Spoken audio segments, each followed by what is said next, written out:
bedende baş ruhda candır. Hammaga ayolingni ko'z-ko'z qilib yuribsan, ey dayus. Ayolingni Yevropadagi Fashion TV'ga olib chiqaylik.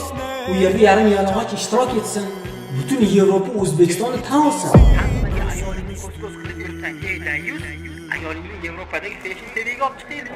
Onun için yaratıldık, davasını şeref bildik. Eskimedik, eksilmedik, tevhid bizim davamızdır. UFC boks shar'iy tomonini so'raydi odamlar. UFC shariatda to'g'rimi? Boks shariatda to'g'rimi? Men uni shar'iy fiqhiy tomonini nojoizligini bilaman, lekin o'sha joyda Bahodir Jalolovni O'zbekiston bayrog'ini ko'tarayotgani, Nursultonni O'zbekistonni do'ppisini uni boshiga kiygizib qo'yganligi meni xursand qilaveradi. Men u tomoniga emas, men bu tomoniga qarayman. Xo'sh, haqiqatan ham bu videoni ko'pchilik menga jo'natdi va buni orqasida siz bergan savoldan berishdi. Ozginaga vaqtinglarni olaman, birodarlarim. Diqqat qilinglar, savol beruvchi savol bermoqda saroy mullasiga. Shariatimizda, bu islom dinimizda UFC bilan, boks bilan shug'ullanishni hukmi nima? Joizmi, joiz emasmi? Halolmi, harommi? Endi saroy mullasining javobiga e'tibor bering. Buni nojoizligini bilaman-da, lekin u yerda bizni bayrog'imizni hilpirashi, insonlar bizni vatanimizni tanib, o'rnlaridan turib qarsaklar chalishi yoki bo'lmasam bir boksyor kimnidir boshiga milliy do'ppimizni kiydirib qo'yishi meni xursand qiladi. Masalani bu tarafiga men qarayman demoqda. Shariatimizda bu narsa harom qilinganligi haqidagi masala bunga be'tiborsiz. Masala uning havoyi nafsi va bu gapni gapirar ekan, diqqat qilinglar. Na Qur'ondan, na hadisdan, na sahobalar yoki tobiinlarning qavlidan bir dalil keltirgani yo'q. O'zini havoyi nafsini qarashini gapirdi, qo'ydi, qoldi va bunga ergashayotgan ko'r muritlari joiz ekan degan hukm oladi. Agarda masala jihod bobidan, e'dod bobidan bo'ladigan bo'lsa, ya'ni bir mamlakatga biz Allohning dinini yetkazish uchun jihod qilmoqchimiz va bunga tayyorgarlik ko'rmoqdamiz, e'dod qilmoqdamiz. Allohning hukmlarini o'rnatmoqchimiz. Shug'ullanamiz bu narsa bilan. Kofirni mag'lub qilish uchun va bu narsa ibodat hisoblanadi. Agarda sizni tirikchiligingiz, oilangizni boqishingiz, vataningizni bayrog'ini hilpiratishingiz, kimlardir sizni hurmat qilishi bu narsa asosiga qurilgan bo'lsa, bu narsa bil ittifoq harom. Harom. Dinimizda halol harom ochiq qilingan. Innal halalu bayyinun val haramu bayyinun. Bizning dinimizda halol va harom ochiq qilingan va payg'ambarimiz sollallohu alayhi vasallam bu narsaga taqiq qo'yganlar. Abu Hurayra radhiyallohu anhu rivoyat qiladilarki, "Ani nabiy sallallohu alayhi vasallam qol." Payg'ambarimiz sollallohu alayhi vasallam aytdilarki, "Iza qatala ahadukum akhahu falyattaqil wajha." yoki boshqa bir hadisda "Falyajtana bil wajha." Agar sizlarning birortangiz birodari bilan urushadigan bo'lsa, yuziga urishni tark qilsin, ya'ni yuziga urmasin. Taqiq bor. Endi bu sport turida bir-birini yuzini yorib tashlaydi, burnini sindirib tashlaydi, qosh ko'zini yirtib tashlaydi, chandiq qo'yib tashlaydi yuziga.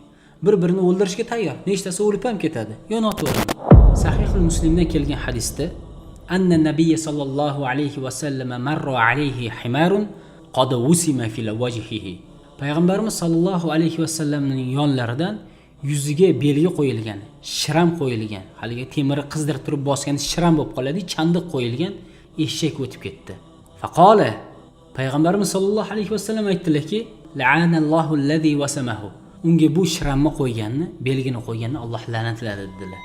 Jonivorgaki bir shiramni qo'yganni Alloh la'natladi deb turdilar Payg'ambarimiz sallallohu alayhi vasallam.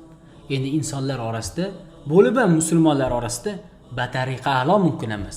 Va boshqa bir sahih bo'lgan hadisda naha Rasululloh sallallohu alayhi vasallam anid darbi fil wajhi va anil wasmi fil wajhi. Payg'ambarimiz sallallohu alayhi vasallam qaytardilar yuzga urishlikdan va yuzga shiram, chandiq qo'yishlikdan. Ya'ni birodarlarim, bu masala ochiq harom qilingan masala. U yo'da saroy mullasini bu masalani halollab berishi yoki uni xursand qilishi shariatda bizga dalil bo'lmaydi. U narsadan xursand bo'lar ekan. Uni gapi go'yoki bir mehrga tashna bir beva ayol bor. Kimdir u bilan zino qilsa, bu narsasi shariatga nojoiz-da, lekin u mehr ko'ryapti. Masalani bu tarafiga men e'tiborimni qarataman deyishim qanchalik ahmoqgarchilik bo'ladi. Endi bu saroy mullasiga aytamizda, ey odam, Agar seni vataningni hilpirashi yoki kimnidir boshiga do'ppi kiydirib qo'yishi seni xursand qiladigan bo'lsa, hammaga ayolingni ko'z-ko'z qilib yuribsan, ey dayus, ayolingni Yevropadagi Fashion TVga olib chiqaylik. U yerda yarim yalang'och ishtirok etsin. Butun Yevropa O'zbekistonni tan olsin. Ustidan turib qarsak chalsin. Vatanimizni bayroq hilpirasin. Joizmi shu narsa? Joiz emas. Bu narsa joiz emas. Qachonki gap uning nomusi haqida ketsa, u joiz emas, harom. Qachonki gap Alloh azza va jallaning dini ustida ketadigan bo'lsa, Allohning halolini harom, haromini halol qilib berishadi. Vatlu alayhim naba allazi ataynahu ayatina fansalakha minha. So'zlab bering ularga.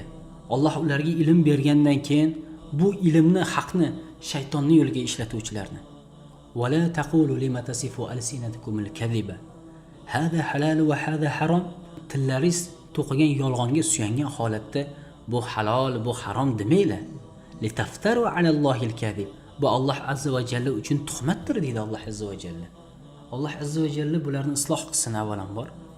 Agar islohga, hidoyatga loyiq bo'lmasa, o'zi bilgandek muomala qilsin. Fıtrat ile, akıl ile, kitap Rasul nakil ile, tamisakta düştü dile, tevhid bizim sözümüzdür. Fıtrat ile, akıl ile, kitap Rasul nakil ile, tamisakta düştü dile, tevhid bizim sözümüzdür.